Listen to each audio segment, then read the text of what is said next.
Salam əziz 6-cı sinif şagirdləri. Biz deməli bugün sizinlə səhifə 158-160 əhatə edən Azıq mağarası mətninin izahına baxmağa çalışacağıq. Mətni yəqin özünüz oxumusunuz. Biz sadəcə sizdən sualların izahına baxmağa çalışacağıq.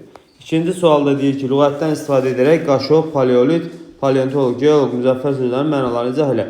Qaşov deməli, nə idi uşaqlar qaşov? Heyvanların tozunu, çirkini qaşıyıb təmizləmək üçün dəmirdən düzəldilmiş dişli alət. Paleolit nə idi bəs? Daş əsrinin ən qədim dövrü. Daş əsrinin ən qədim dövrü. Paleontoloq nə idi? Paleontologiya mütəxəssisi. Paleontologiya mütəxəssisi. Geoloq nə idi? Mən geologiya mütəxəssisi. Geologiya mütəxəssisi. Müzəffər nə idi bəs? Üstün gəlmiş, qələbə çalmış qalib. Üstün gəlmiş, qələbə çalmış qalib. Bəli. 3-də deyir, mətndən çıxış edərək aşağıdakı fikirləri əsaslandırın. Paleolit dövrü deyir, mərhələlərdən ibarətdir. Bəli. Baxın, məsələn, birinci səhifədə görüm, haradaydı o? Hə, gördüm. Birinci səhifədə danışır, orta paleolitdən söhbət açır. Sonra, ikinci səhifədə alt paleolitdən söhbət açır. Bəli, doğrudur deməli. Əsaslandırada bildiyi mətn əsasında. Sonra deyir, Qafqazda və yaxın şərqdə yaşamış ən qədim insan azıxantropdur. Bəli, bu da mətndə var. Göstərəcəm hissəyində onu da. Baxın. Deyir, Qafqazda və yaxın şərqdə isə azıxantropun çənə sümüyü ən qədim tapıntı hesab olunur. Bəli, bu da doğru fikirdir. Keçək neçəyə? 4-ə. Mətnin əsasında deyir, azıq adamın məşğuliyyət növünü müəyyənləşdirin. Azıq adamın məşğuliyyət növü nə idi? Qeyd olmuş kitabımızda da. Bəli, ovçuluq. Doğrudur. 5-də deyir, indiyədək öyrəndiklərinizə əsasən tarixi, arxeoloji, yazılı abidələrə misallar göstərin. Uşaqlar, indi hansı tarixi abidələri falan tanıyırsınız? Bax, biri elə bizim kəndimizdə yerləşən hansı? Qazan kökü, bəli. Başqa bəs tarixdən başqa nə tanıyırsınız? Azıq mağarasının haqqında bugün məlumat aldıq. Qazan kökündə özümüz bilirik. Başqa nəsə bəs? Qıraq salahlı, daş salahlı, damcılı, bu tipli mağaralarda yəqin ki, tarix dərsində keçəndə daha da artıq məlumat almışsınız. Sonra dil qaydaları var.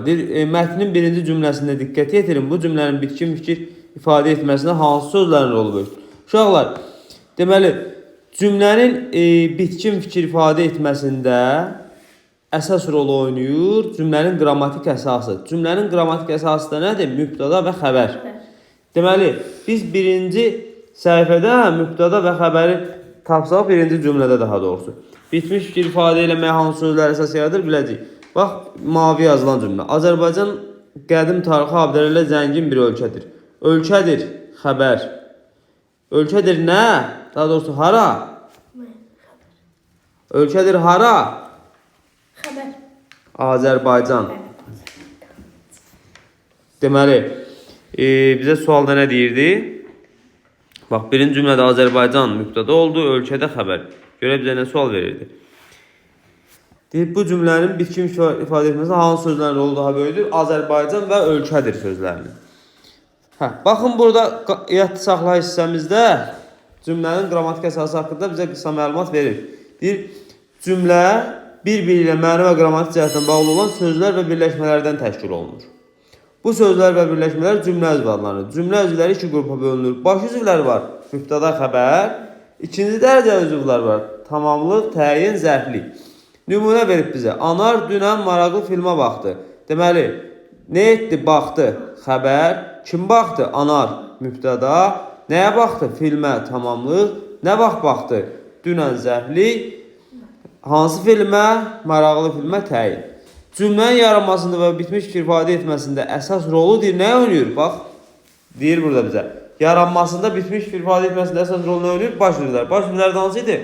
Mübtada və xəbər. Onlar məna qrammatik cəhətdən cümlənin əsasını təşkil edirlər.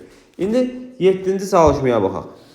Deyir, cümlənin qrammatik əsasını təşkil edən sözləri seçib yazın. Cümlənin qrammatik əsası nə olduğunu dedik? Mübtada və xəbər. İndi onları seçib yazmalıyıq. Qardaşım Eldar maraqlı kitab oxuyur. Oxuyur xəbər.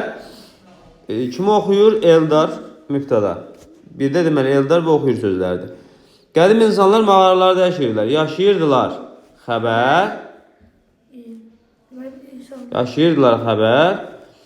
Bəli, insanlar mübtəda. Deməli burada insanlar və yaşayırdılar oldu.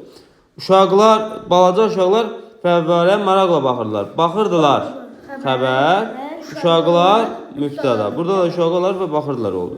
Şiddətli külək ağacın yarpaqlarını tökmüşdü. Tökmüşdü xəbər. Nə? Külək. Külək də mübtəda. Burada da külək və tökmüşdü oldu. 8-də deyir. Nöqtələrin yerinə sonuncu çalışmamızdır. Sözlər artırmalı, atalar sözlərini bərpa edin. Artırdığınız sözün hansı cümlə üzvü olduğunu müəyyən edin.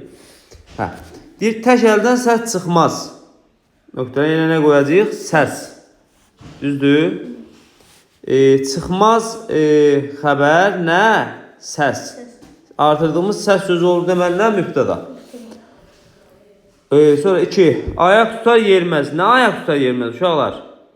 Yalan. Deməli, yerməz xəbər, nə yerməz? Yalan. Yalan yenə oldu mübtəda. Artırdığımız söz. 3-də icidin yaraşığıdır. Nə icidin yaraşığıdır? At. At olmalıdır, səhv eləmirəmsə. At icidin yaraşığıdır. Yaraşığıdır xəbər, nə? At. At yenə mübtəda oldu cümləsi kimi. Artırdığımız 3 sözün üstü də mübtədadır. Elə ki, örtülü bazar dostluğu pozar. Ayət olun. Nə edər? Pozar. Pozar artıq burada xəbərdir. Nöqtələr bastığını kəsməz. Kim bastığını kəsməz? İcid. İcid bastığını kəsməz. İcid nə oldu burada? Kəsməz xəbər. Kim? İcid mübtəda. Böyük olan yerdə kiçik danışmaz. Ayət olun. Danışmaz nə etməz? Oldu hansı cümlə üzvü xəbər. Bu qədər uşaqlar. Növbəti izahlarda görüşənə qədər. Sağ olun.